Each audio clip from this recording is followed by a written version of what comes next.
Hello,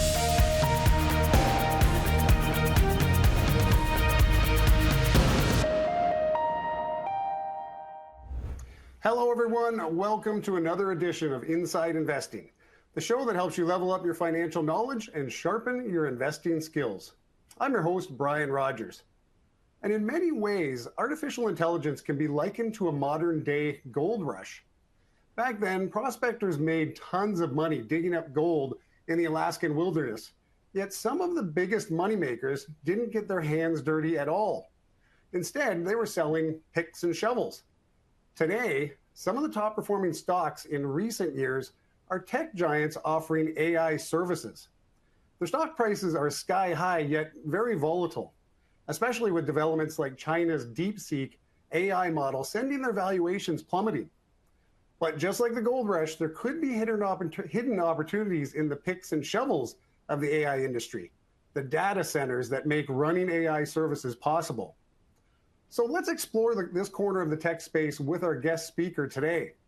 Plus, stick around to the end of our conversation and we'll answer viewer questions about investing in AI. Joining us is Evan Chen, Vice President of Portfolio Research at TD Asset Management. Evan, welcome to the show. Thanks for being here with us. Thanks, Brian. Happy to be here. All right, well, let's get right down to the nitty-gritty, the recent news recently that we've heard, and I know you're really well aware of, is we want to talk about the release of DeepSeek that really rattled the tech sector. DeepSeek reportedly, cost just a fraction of what other top-ended models did to build.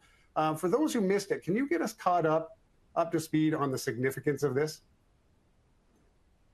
Yeah, so super high level, what happened was over the weekend, China's DeepSeek released this model that was almost as performant as the frontier models that exist from North American companies, and they said it cost a fraction to train. So there's a lot to unpack here, but the thing is they did the same performance with less price, and that scared a lot of people. Wow. Well, how do you see DeepSeek's approach to lowering AI training costs changing the landscape for AI development in the years ahead? Yeah, I think there's three big takeaways that we can get from DeepSeek, and I don't want to focus on DeepSeek specifically, but I just want to think of it as a model that comes out at a much lower cost. So the first takeaway is that inference costs are going lower. The second is that technically there are some challenges, and the third is that they still need chips. So the first one are that inference costs are going lower. So what that means is it's going to be cheaper to use AI. DeepSeek, you can run it locally. You don't need to run it from the cloud. And experts think that in 2 years from now, you can run AI locally on your phone. Who does this benefit? It benefits people who will use AI. So I like to think of software companies and maybe the hyperscalers as people who would benefit. The second is that this isn't a technological step change.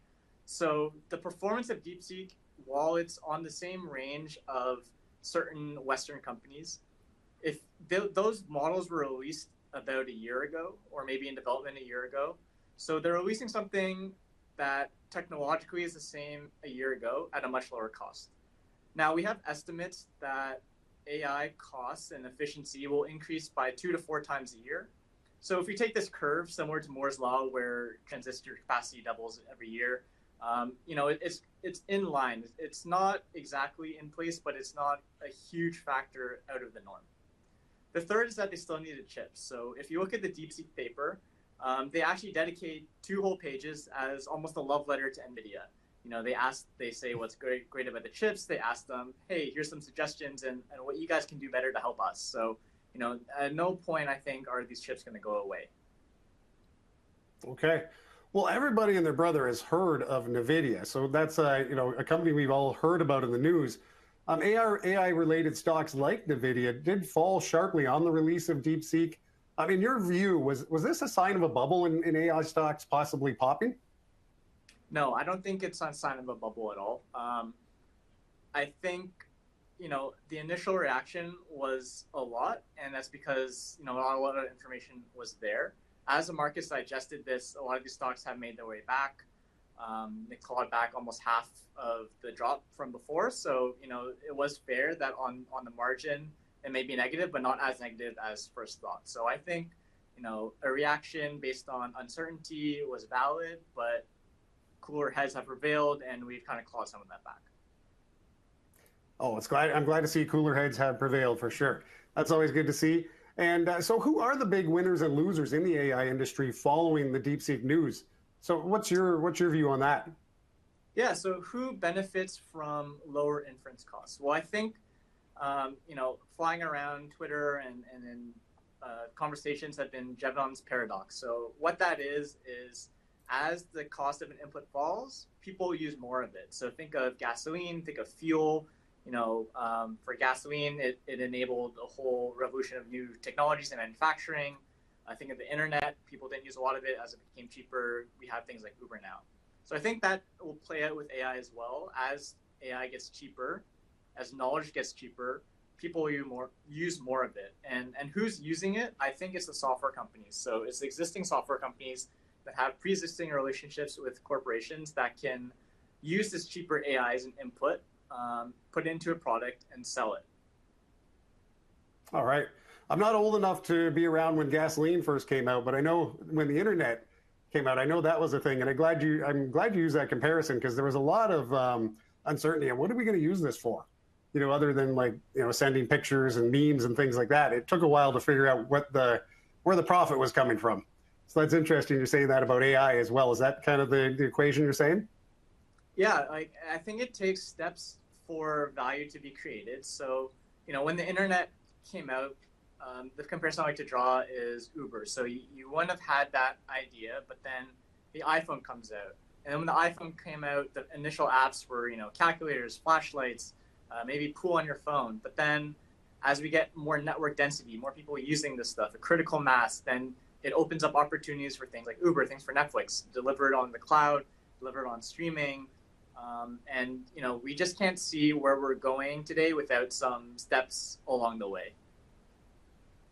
All right. Well, just pivoting a little bit from the DeepSeek, thanks for answering those questions. I know one thing that you're really passionate about, and a lot of things that people may not think of when they're thinking of AI, is that supporting cast. So you recently co-wrote a research paper making the case for data centers as an underappreciated way to invest in AI. We'll dive more into the details in just a moment, but give us the headline takeaway. Why might that be a compelling opportunity for us?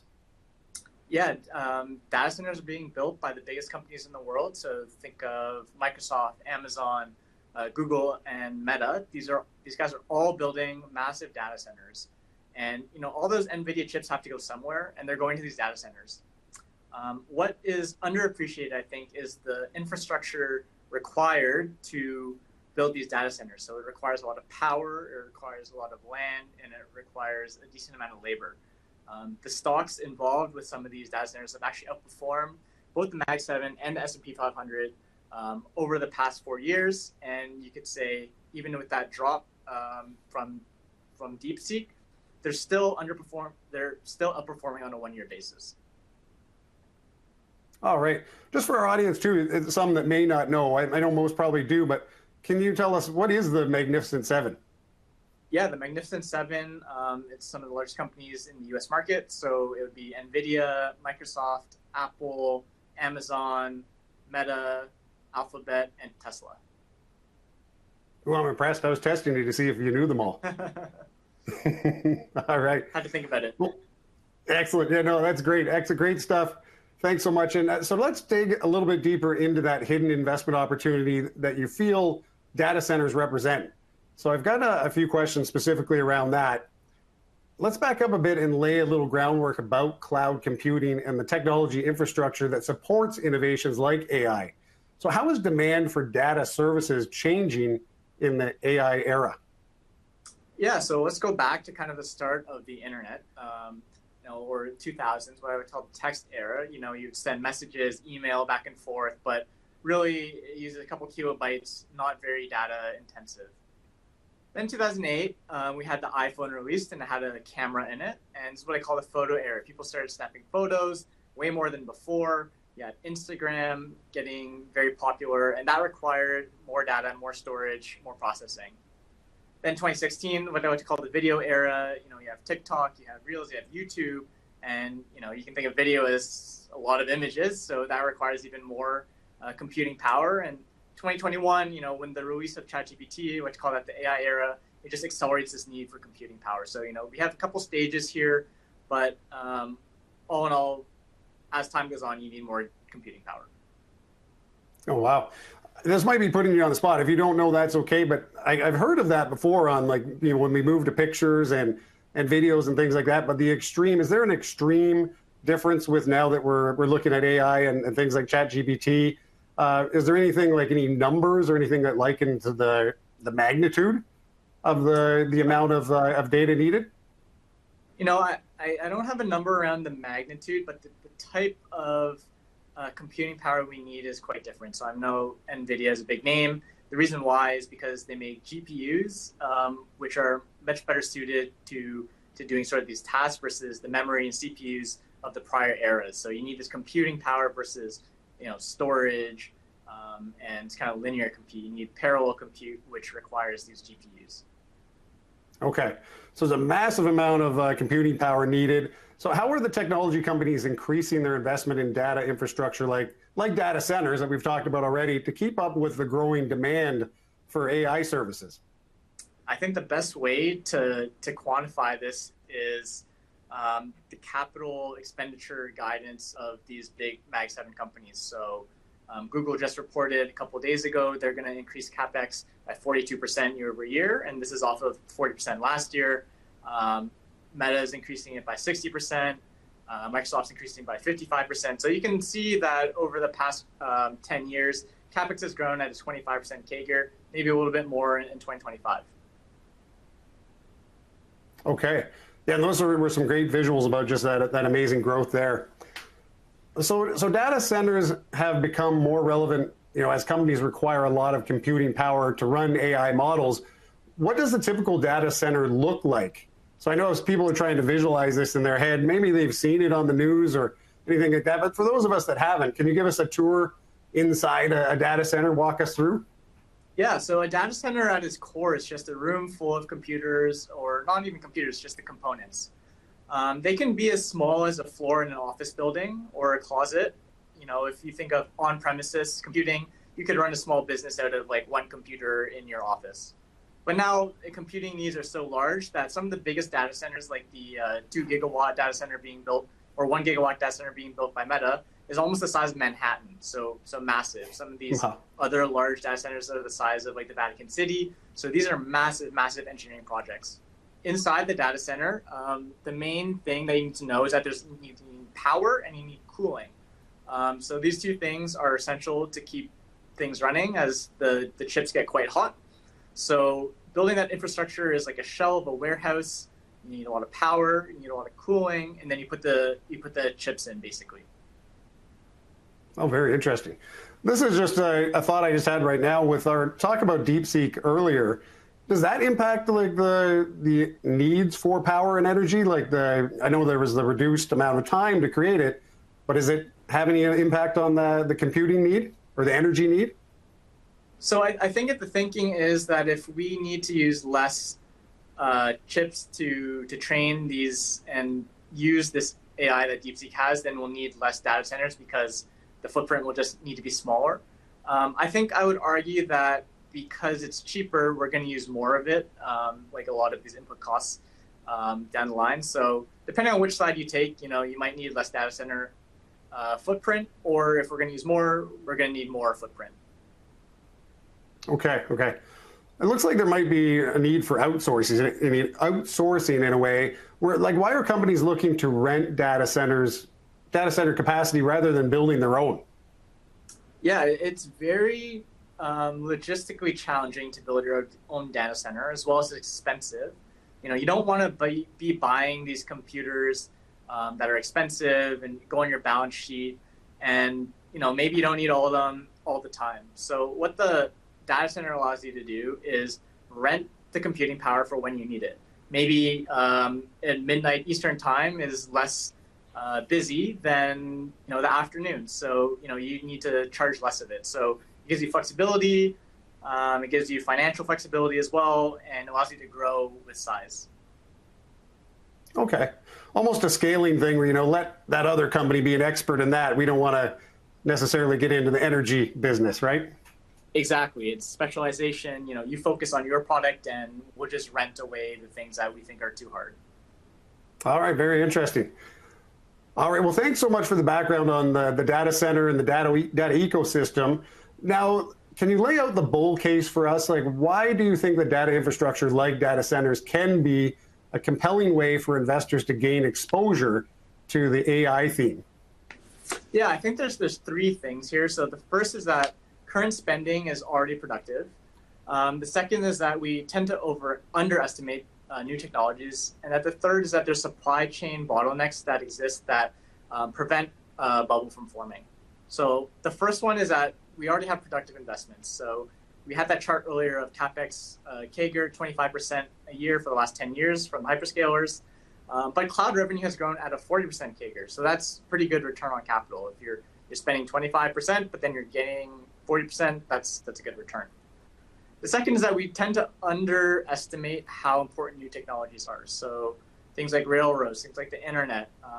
You can have big ideas, but a lot of the time they have more impact than we think. So railroads didn't just make goods easier to go across land. What they did was create towns near the railroad tracks. They created businesses. They created bars near there, all because of that infrastructure. The third piece is that there's bottlenecks that exist right now.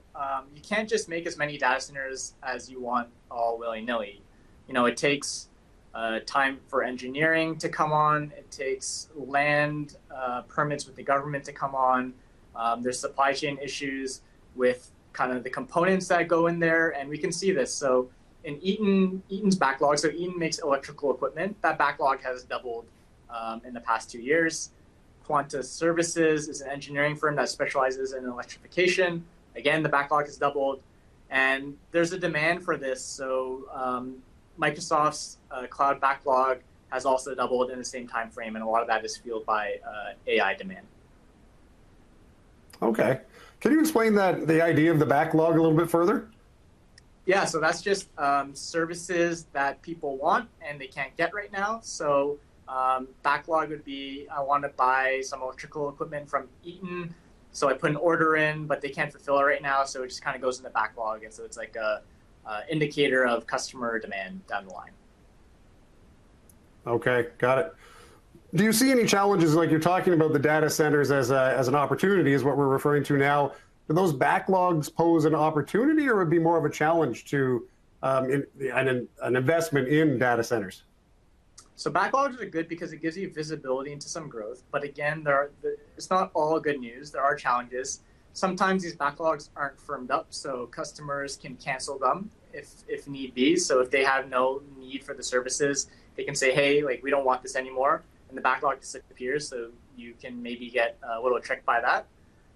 Otherwise, generally, they follow a pretty good indication of demand, though. Okay, good. So we've heard the majority is the bull case for investing in data centers. Is there a bear case? What's your bear case, if there is one? Yeah, there is a bear case. So we have a tendency to overbuild some of these large infrastructures. I think some of the stocks may be overvalued. And then, AI isn't quite there yet in terms of technology that changes your everyday life. So we could be hitting an air pocket there. So going to the first one, we tend to overbuild some of these important infrastructures. We saw this with railroads. They overbuilt through the UK. In that first graph there, you can see capital investment just fell off a cliff. US telecom spending, so this is fiber for the internet. It was going up and up and up until 2000, and then we hit the bubble and spending fell off a cliff. And this third chart may look a little bit familiar. So it's US data center construction. It's going up and up and up, but as those other two graphs, it may come down.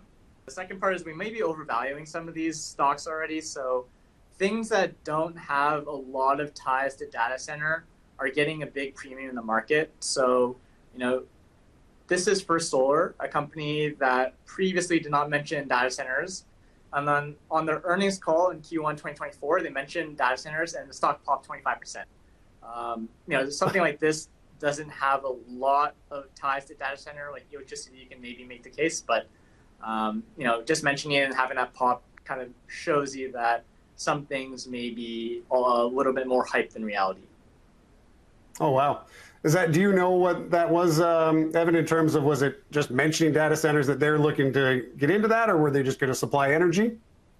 Yeah, I think it was like they're going to supply some solar panels to data centers. Okay. Wow, but it's amazing just that the mention of it had that much interest. Yep. And then the next point is that, AI itself may be a little bit overhyped. I don't know about you, but I haven't had an AI product or feature that's really changed my life. Usage has been slow, and it ticked up a lot, but it's kind of flatlined since then. We haven't had a lot of new capabilities.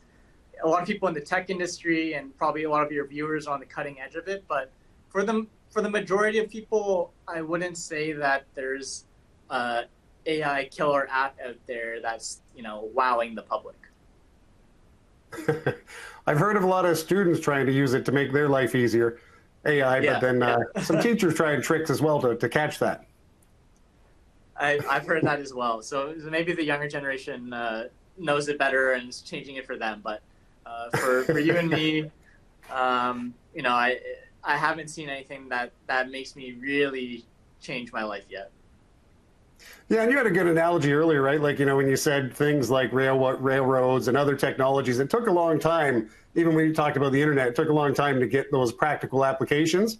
So I think that's where you're going as well. There is feels like there is that overhyping right now for sure.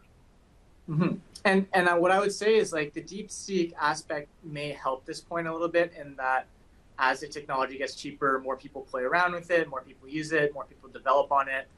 So we could be pulling forward kind of that killer app now that it's maybe a little bit cheaper to access this technology.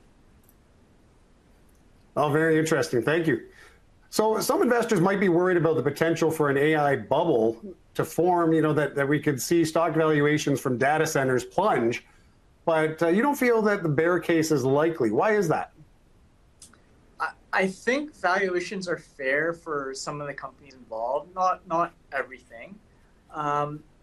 This is just a chart of ARK, which is an ETF that had a lot of unprofitable tech in it, versus that Magnificent Seven FANG index that I was talking about. So, they both came down in 2022 as a little bubble popped from 2021 with zero interest rate policy and a lot of hype over AI. But the profitable companies, so like the hyperscalers that are building these data centers, actually recovered, while that unprofitable tech didn't. So I think a lot of bubble candidates have actually not recovered, whereas the things that are making money but are tied to AI have been valued correctly. I think the biggest indicator of this would be the hyperscalers. So I think I've said that a couple of times, but let me just clarify what I mean by that. I think it's Microsoft, it's Amazon, it's Google, and to a certain extent, it's Meta. So these companies I like to call the hyperscalers because they scale these data centers like no one else can. If these companies were to drastically slow their capital expenditure budgets, then I would be thinking that this bubble might be popping, because they're the ones who have the best view of what's going to happen in the future.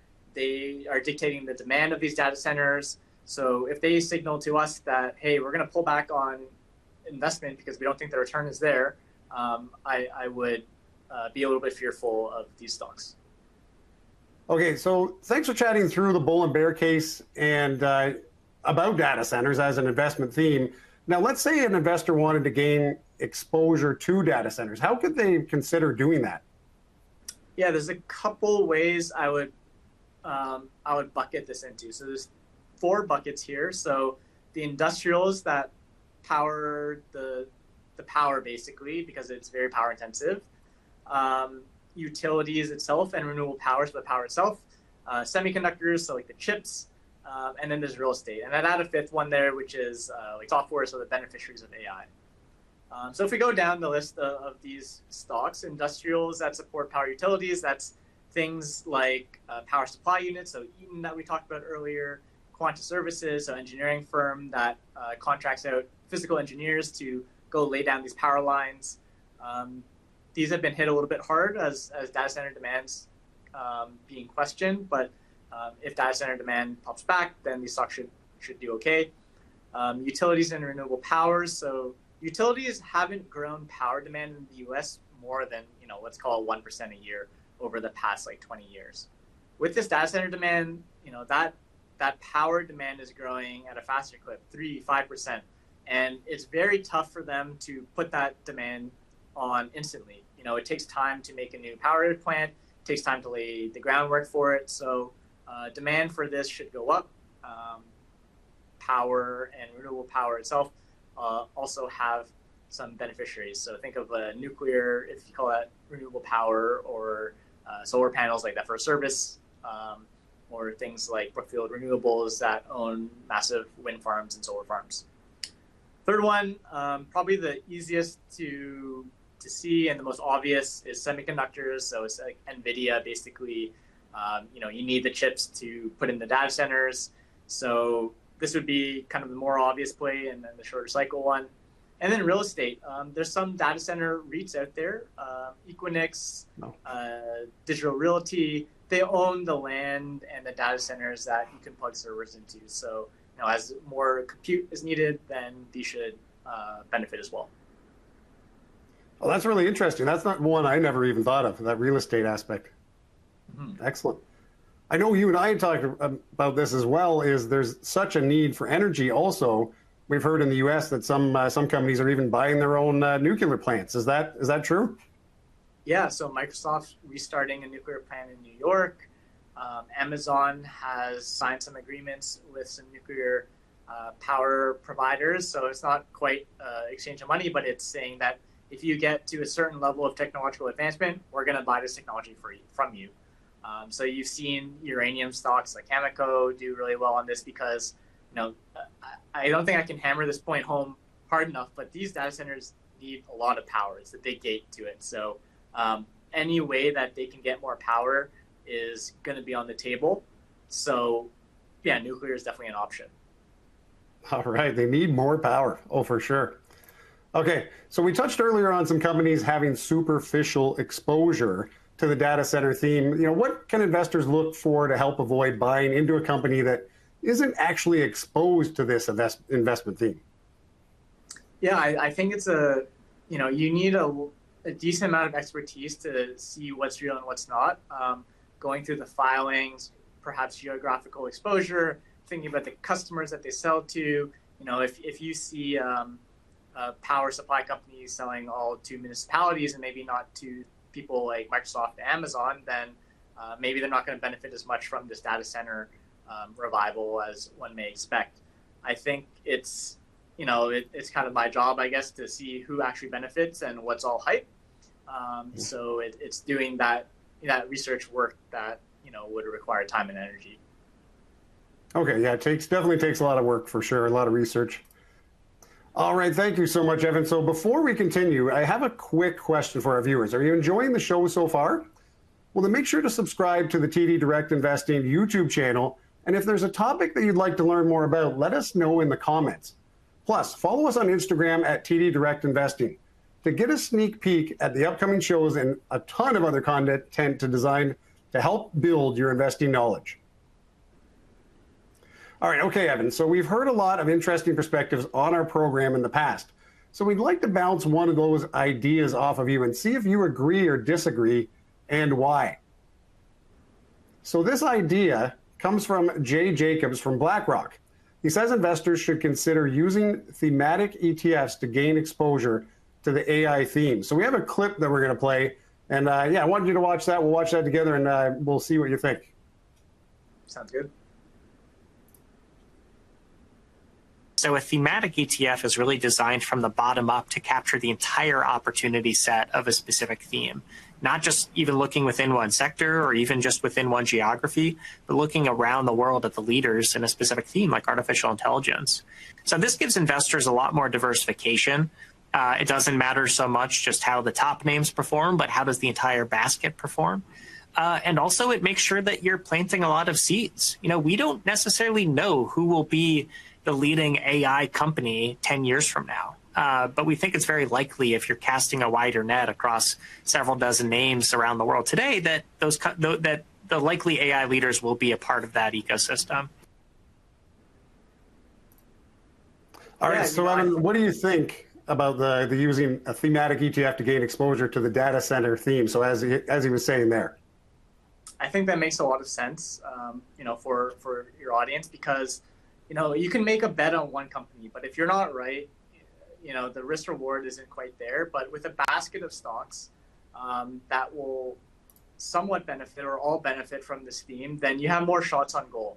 So, this basket of options of stocks throughout industries, you don't tie yourself to any one factor, don't tie yourself to any one part of the ecosystem, is a great way to get exposure to the theme without having taken too much risk. All right, well said. And if anybody was interested in that clip, so just a reminder for the audience, you can find a link to the episode we've referenced here that we just watched there in the resources section, just down at the bottom in your broadcast console. So make sure to check it out before you go.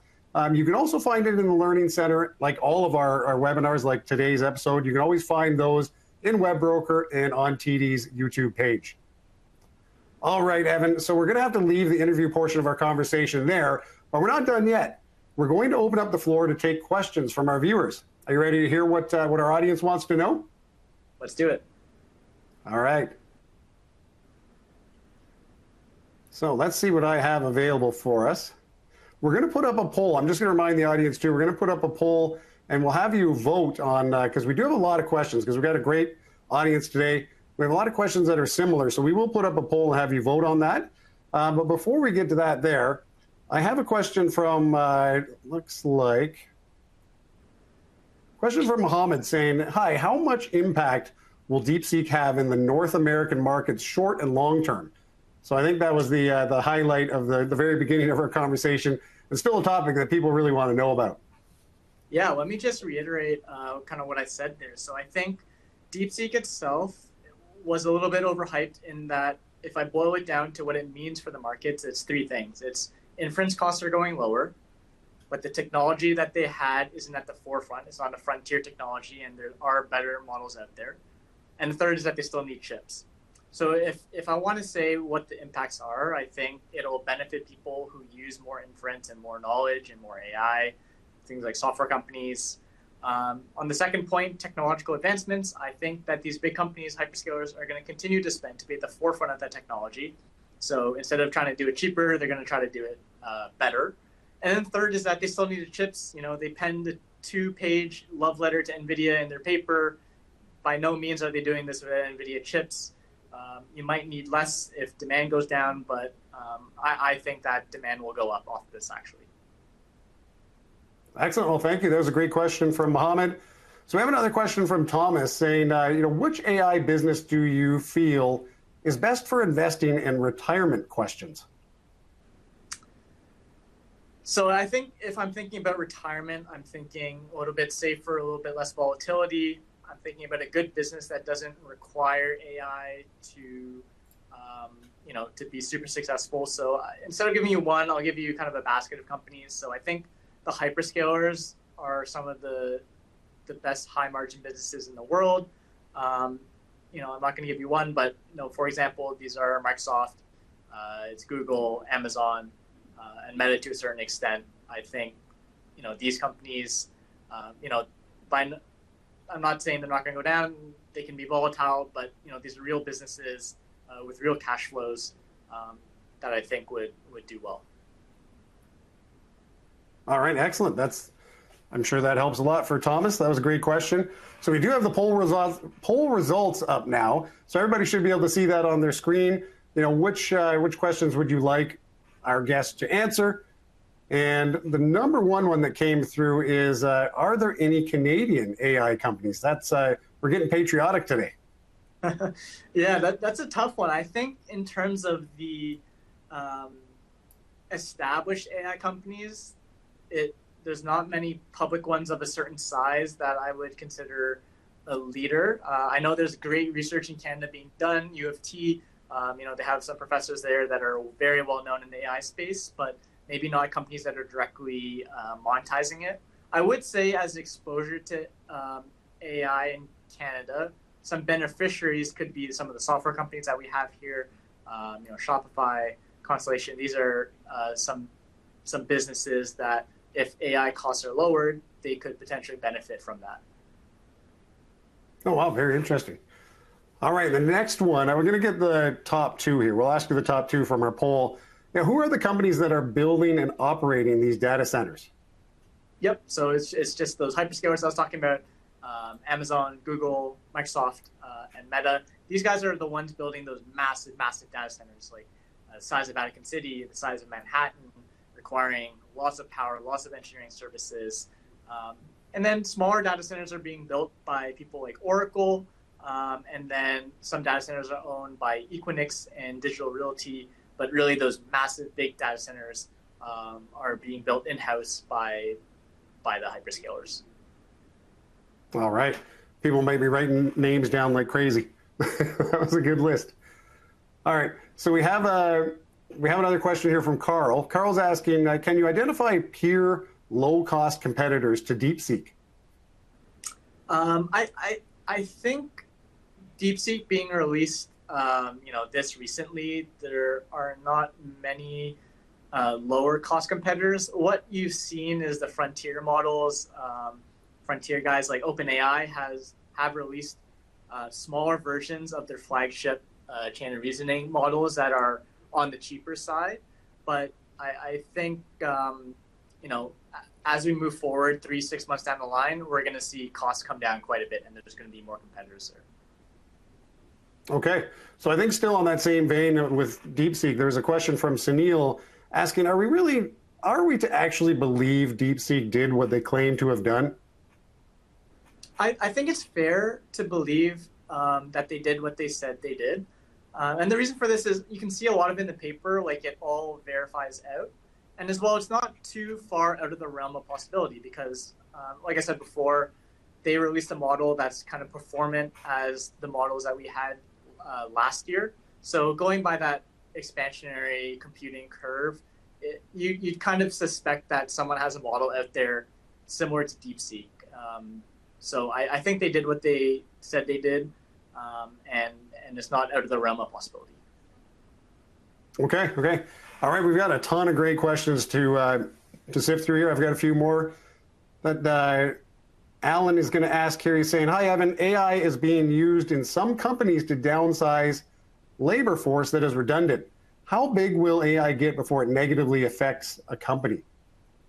Yeah, I think it depends on the type of company you're in, and some will feel this faster than others. So some of these companies that maybe will be impacted first are people who work in contact centers or call centers. So there's a company called NICE that sells contact center solutions, and that has been hit pretty hard because people think that next time you pick up the phone to call TD, call your cell phone provider, it's going to be AI on the other side.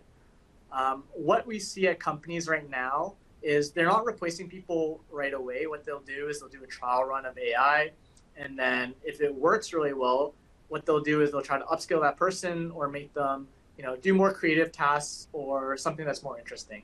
So I think it'll be a little bit before we see replacement of people because the businesses need, at least on the bigger end, they need to take a lot of time to think through this very carefully because you can't get those people back. Got it. Okay, great way to think of it. That was an excellent question. Thank you so much. We just to remind everybody too, we have another poll that's up. So if you see that on your screen, vote on those questions. I've got so many questions to sift through. It's hard to choose which ones we're going to send over here to Evan.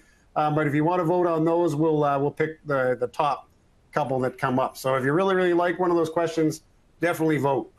So we have another great question that I'm going to throw at you, Evan, from Guy. Guy is saying, will quantum computing have a positive effect on AI by reducing power hardware requirements? Yeah, I'll have to pass on it. I'm not a huge expert on quantum computing, and I think the information that's out there, it's quite slim, and it's tough to tell what's real there. I know Google just put a release on quantum computing maybe a month ago, 2 months ago, but I'm not an expert there. Okay, yeah, it's over my head too, Evan. I have no idea. If you don't know, I don't know, that's for sure. All right, so we have another question here from Paul. Paul's asking, what happens when AI itself drastically increases the efficiency of these data centers? So similar to the reduced energy needs view, but from an AI efficiency perspective. Could that happen? Yeah, that's an interesting philosophical question, and I think one that's front of mind for these hyperscalers. So, the reason why they're spending so much money is because they're getting into a race to get to this AI that can improve itself, right? Call it what you want. You could call it AGI, you could call it the digital god, you could call it something else, but they're all in a race to hit this threshold where the AI can improve on itself and gives them a significant advantage in, whatever field they're playing in. Okay, well, that's a great question. So Antonio has another question saying, how do these companies generate revenue today? Are they profitable presently? Yeah, so I'll talk about the hyperscalers again.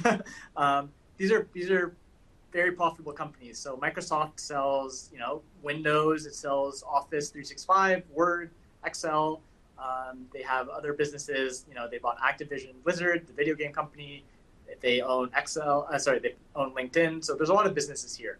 The way that they monetize their data centers is they have this thing called Azure, which is a cloud service, and they rent out server capacity to other businesses. So let's say I'm a mid-size accounting firm, and I have 2 offices. Well, I could have a computer in between them running all my accounting software, all my sales and marketing data, or I could have it run on the Microsoft server because I trust them, and no one's going to unplug my computer from Microsoft. And if it does, they're going to compensate me for that loss. And I don't need to pay for the server to be on all the time. Or Microsoft, it can meet my demands in busy season maybe. So they monetize through that, where businesses will come onto their platform and use their servers. Wow, that's fascinating stuff. These questions are great. A lot of things I never would have thought of, so I'm glad we're getting some really interesting stuff from the audience. All right, but speaking of which, on the audience, the poll results should be up here. There we go. So let me see which one. These are all really close. Actually, I'm going to have a tough time choosing between these top ones. Maybe I'll just pick and choose. The top one for sure is a 3-way tie, which I don't think has ever happened before. Data centers in the U.S. are concentrated in Virginia. Where in Canada are they concentrated, and why? I'm not sure where they're concentrated in Canada, but if I had to think about where I would put a data center, it's one where I can get the land, so a municipality that's friendly to it. Second is availability to power. So a lot of the time these data centers are built near a dam or somewhere with a lot of renewable energy. And then us being cold is actually a benefit for them because you can spend less on cooling. So there's probably a lot of areas that will do well for data center. I know there's some, but I just don't have them top of mind. Okay. This is a very interesting one. I'll go through them all since we had a 3-way tie on the others. Can Amazon, Google, Microsoft, and Meta share the resources of the data centers, or they have to build their own data center? Can they share and play nice or anything like that? Yeah, that's a good question, actually, one that makes sense. But I would say at the lower end of computing needs, they can share one. So these shared data centers would be something like Equinix or Digital Realty, these REITs that own the data center, and then Microsoft or Meta or Amazon can just put their own servers in there. But for the higher end compute needed for AI, you really need very custom specifications. You need custom power. You want to lay out the data center exactly how you want it, and they're so big that they have to own their own. So these big, massive data centers, the size of Manhattan, the size of Vatican City, they're purely owned by one company because there's so many specifications that you need to make to have everything run smoothly. That makes sense. Absolutely. All right. So one of the other ones that was a tie is with demand for energy expected to increase exponentially, any thoughts on investing in nuclear fusion? Yeah, so that's an interesting one as well because, as we're sitting here and we're talking, I think it's clear to people that, we're going to need more power. Nuclear is part of that power equation. What I think the difficulty is in investing in nuclear fusion is that some of the technology isn't quite there yet. So what you're required to do is make a bet on some uncertain technology, and that can not always end up well. Where people have probably found success is in the picks and shovels maybe of nuclear, like we're talking needed. Then you're going to need more uranium, so that's maybe a way to get exposure there. But I think investing in any specific technology in nuclear fusion is going to be very tough as there's no proof points out there, and you're kind of investing in a concept versus a company that creates cash flows. All right, yeah, great answer. What about Celestica's role in AI? Our last question that was on the poll. Yeah, I'm not familiar with Celestica, so I'll pass on that one. Okay, all right, no problem. We tried to squeeze that one in there. All right, so we now have a question from Yi, and Yi is asking, from your gut feeling, what are the most likely AI use cases of the consumer side? I think it's going to come through the phone. This is something that's on us all the time. And the one that a lot of the companies are working towards are AI assistants. So think about small tasks that you do if you're trying to set up a bar night with your buddies, right? Instead of having to go and message them, you can ask your AI, like, hey, like I want John, Brian, and Peter to come over. Can you send them a message and then maybe try to find a time that they're all available? AI will go through your calendar, send some invites, talk to their AIs, find out where there's a time available, and make something there. So I think on your phone with access to your data and to make personalized agentic decisions for you is going to be like a killer use of AI. Oh, I like what I hear. We're making party planning easier. All right, that was a great question. And another one from Scott. It's fairly specific, but let me know if maybe you've come across it in your research before, Evan. So how is AI changing the mining of nickel? Yeah, I guess there's two ways I can take this question. Nickel is used in a lot of battery technology. For EVs, you require nickel for the batteries there, but I'll take it in a different direction maybe that's interesting to your viewers. So how is AI changing mining, right? Like, you think it's a pretty old industry. I used to actually cover mining, so this is something close to my heart. But these companies can use AI and, to find these minerals and these metals. They do a lot of scans of the ground, right? They have people walking, putting things in the ground, scanning it. So what AI can do is take these scans and use the technology to find a deposit of metal maybe better than a human can. Similar to the technology used to diagnose tumors and complications with MRIs and AI. Same thing with, looking at the earth to find some of these metals. Oh, yeah, very, very interesting. All right, another question from Robert. Robert's asking, so he's saying Meta, Microsoft, Oracle, Apple, some of those top names we've heard, Amazon, are not necessarily construction companies. Any idea of the picks and shovel companies that are building subcontracted to the build data centers? Yeah. So I think he's looking at, there's construction opportunities on these data center, like a spin-off.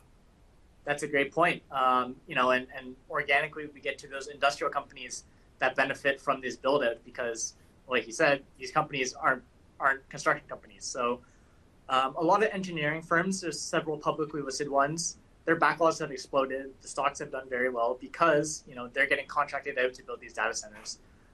As well, construction equipment rentals. So, if I want to get a crane or, a bulldozer, you have to rent it from someone. You're not going to buy it and put it on your balance sheet. These companies have also done well. So that's like United Rentals. That's a good thought. And, that kind of thinking is good investing. So in your opinion, that's something like our viewers could research, if they were researching for that, hey, are there companies that are, involved in construction of data centers? They could find information on that. Oh, yeah, for sure. All right. That was a great question.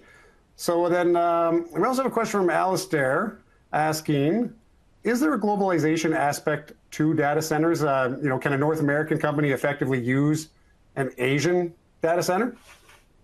That's also a good question. Right now, I would say no. And the reason why is you want to reduce the latency of, where you are and where the server is. So think about Netflix, for instance, right? They're going to be renting data centers across the world because their users are across the world, right? But if you're an AI company trying to train a model, you want it to be close to home to reduce that latency. Maybe in the future, when we have a lot of models that are top of the line and that work, you could use stuff in different geographical areas. But for now, I think they want to keep it relatively local. Okay. Yeah, that was interesting. These are very insightful questions. I love it. Another really good one from Gregory. Gregory's asking, are there any security issues related to DeepSeek? I'm not sure I can give you a concrete answer either way on that. If it asks your permissions for something, like a lot of apps use permission, what they're using it for. I think it's just good security hygiene to, give something permissions that you're comfortable with. And, like think about Google, right? You're giving, if I have like a scab on my arm, that's valuable information. I'm asking Google, like, what is this? So I would just be careful no matter what platform I'm using to make sure you're comfortable with what you're giving it. Okay. Well, I hope you understand this next question. Paul has a question. It looks like a good one, but I just say from a technical perspective, I don't know if I understand it. So it's, please explain the recent chatter related to AI investors moving their money from semis to software, and which software companies stand to thrive. Yeah, so semis are, I guess, the picks and shovels, and software maybe the users of the gold. So as the price of training a model gets commoditized, you think the value being accrued to the market will go to software, because software is going to have an easier time monetizing the stuff now that's cheaper. That inference cost is lower thesis. So which companies stand to thrive? I think anyone who has two things here. So the first is a enterprise sales motion. So someone who already sells to big companies, because that relationship is very important. And I think people underestimate it sometimes. It's not enough to have just the best thing. You need to be able to sell that best thing. So big companies that have enterprise sales motions. And the second is that companies big enough to have an R&D department where they can actually take this cheap AI and make something useful for it. Because you and I have access to some cheap AI, but I'm not going to create an app tomorrow. But you need some testing, you need customer satisfaction, experience, R&D. So I think larger software companies stand to benefit because they have both enterprise sales motions and the R&D budget to monetize it. Oh, wow, that's fascinating. I don't know where you keep all this knowledge, Evan, but that's amazing, all that knowledge you have. But I think our audience loves it. All right, so we have another question from Akshay saying, so could any power company be a good investment, even if they don't provide power to data centers, as electricity demand would cause higher prices? Is there going to be an increase in just demand overall? So power is very regional. So that's why certain electricity or utility companies have done better than others, because the area, so take Virginia, where a lot of the power demand is, those companies have probably done better because the price of power is going to go up there because the demand is there. Power doesn't travel well over long distances. When you transport over long distances, it degrades. So you have to do research on what areas are set to have a lot of data centers being built, and then what utility companies or power companies are in that area to stand to benefit from the price increase. You can't just buy anything indiscriminately. Okay, a great answer. So I've got another bunch of questions. There's a ton of them here. I apologize to our audience. We're not going to get to everything, but are you okay? We're almost at about the 5 or 4 minute mark to the hour. Are you okay to stay a little bit later, Evan, if we need to? For sure. All right, excellent. So yeah, we'll keep them coming. We'll keep those questions going. We'll get to as many as we can, but there's a lot of great ones in here, and we'll try and cover as much as we can. So we have another question here from Eddie. Eddie's asking, how is AI impacting security encryptions? Are current models obsolete? Yeah, that's an interesting one too, because as AI becomes more prevalent, both good and bad actors will use it more to create more threats or solutions. So how you see this play out in the market is the cybersecurity companies have done quite well. So the two biggest ones being Palo Alto Networks and CrowdStrike, maybe from infamy from the outage they had earlier last year. They are using AI internally to protect against threats externally. But I think on the margin, you're going to have more threats coming out. Be careful if you get a call from one of your loved ones saying they need money right away, and maybe verify that. Oh, wow. Yeah, that's a little scary with some of that stuff, but that's That's a good morning for sure. So we have another question from Wei. Wei is saying, apart from the cost, how does DeepSeek compare to ChatGPT in terms of the depth of the response? I think they both have strengths and weaknesses. The top end ChatGPT model, I think it's o3, is a little bit more performant than DeepSeek. They're very close on a lot of benchmarks. If you look at the benchmarks, the bars are like neck and neck. But if you go to some things that are maybe not as common, ChatGPT is going to have a more fulsome response, given that DeepSeek kind of cut out a lot of the extraneous things that maybe are not asked a lot. So on a whole, I think ChatGPT will have more knowledge about more things, but on common things, they're going to be fairly similar. Okay, great. I feel like the way you're answering these questions, you're like your own AI. I try. Excellent. All right, we have another great question from Paul. And Paul's saying, who are some of the private companies that may be on your radar as future growth investment opportunities once they announce an IPO? Yeah, I'm not super focused on the private space. I let the VCs stick to that one. So if it comes for IPO, I'll take a look, but I wouldn't say that's my specialty. Yeah, I got you. It's hard to see on the public sector for sure. No, but that is a good question. So just before we go into overtime too as well, Evan, just a reminder to the audience, this is going to be archived, so this session will be archived.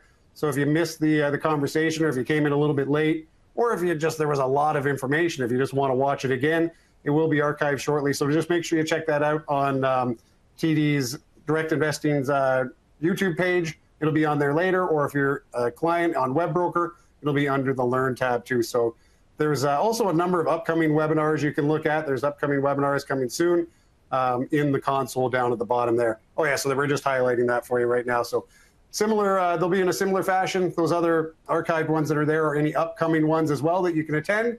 But if you're looking to watch this again later on, it will be available shortly. Okay, so now we have another question from Yasmin. And I love these questions. They're all great. So who is the leading benefactor of AI in the medical arena? Yeah, I think that's a tough one because as models get better, the capabilities get better in the medical arena.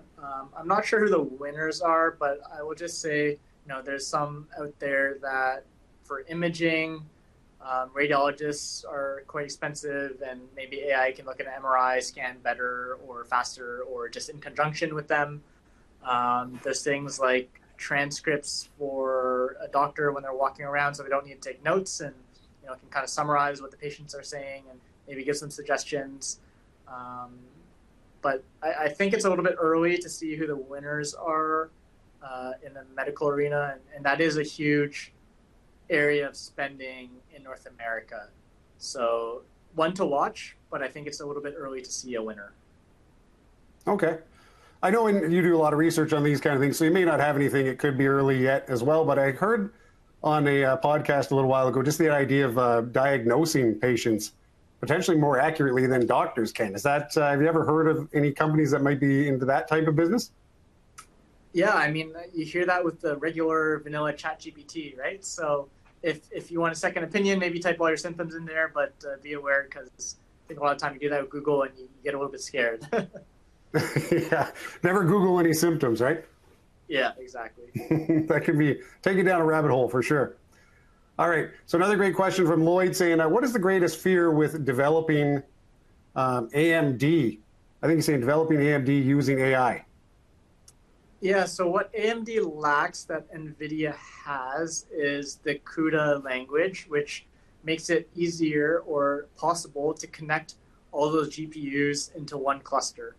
So this is a pretty big advantage. It makes people who maybe don't have a lot of expertise with like kernel level programming to connect all these GPUs. So I think the hurdles for AMD to get involved with some of this higher level training are quite high. Okay. Another great question. I want to get through as many as I can, so I've got one from Robert here as well saying, with the advancement of chip galore, I think that's what that's supposed to say, chip galore, what is the impact of silver at that price?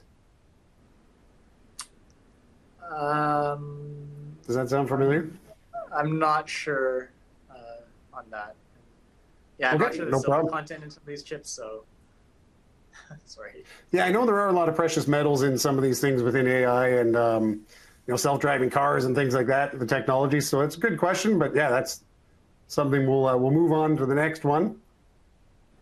Let me see if we've got any others that may be all we've got. Actually, I want to get your thoughts as well, Evan. Like, what have you thought of these questions? Are you finding these are ones that you haven't heard, or these ones that are kind of pretty common? What about the quality of our questions from our audience? Yeah, I'm quite impressed of the questions. There's demonstrating some really good second order, third level thinking in them. So kudos to your viewers for kind of asking questions that are beyond surface level and go one level deeper onto what the opportunities are. Oh yeah, I've been super impressed. I know we're a little bit over time here, so we said we'd go a little bit over time, so we grabbed a few more questions, which is great. Thank you so much. We don't want to hold you up too long. I'm just going to ask, I'll ask the audience a few things in a moment, just some housekeeping. But from you, any final thoughts to wrap up our conversation today? Yeah, I think, don't get too alarmed by any one piece of news. Some of these things will pass. I think on a whole, we're going to need more compute. So you can play that in several different ways, data centers, hyperscalers, things like that. But it's an exciting time to be involved in technology and even just seeing what's going on around the world. Excellent. Yeah, a lot of great terminology here and a lot of great information from you. As I said, I think you are AI officially, all that amazing knowledge you have. You're definitely passionate about this topic, and I think it came through, and I believe our audience would really appreciate that. So just a reminder for everyone, a bit of housekeeping.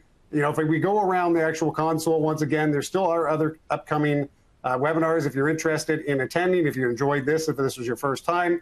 And then at the same time, remember that you can watch this on demand, so you can watch Evan's amazing thoughts later on demand if you want to catch that again. And then just a final reminder, too, there is a survey. So if you have a topic that you're interested in the future, we could possibly have Evan back if it's related to AI and this type of topic. We could have him back possibly again. But let us know. Let us know in the survey. Let us know how we did today overall. And once again, I apologize if we didn't get to your question. We had a ton of questions.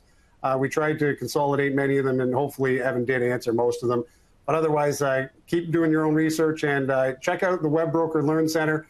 There's all kinds of great material and webinars and other videos that you can continue to learn with as well. So that being said, Evan, any parting thoughts?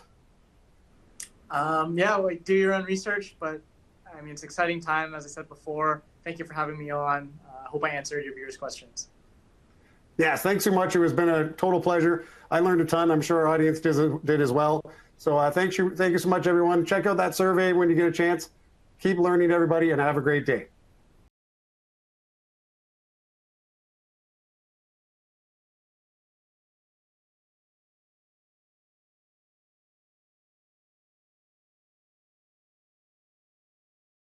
Have more questions? Check out the links to the right and in the description below.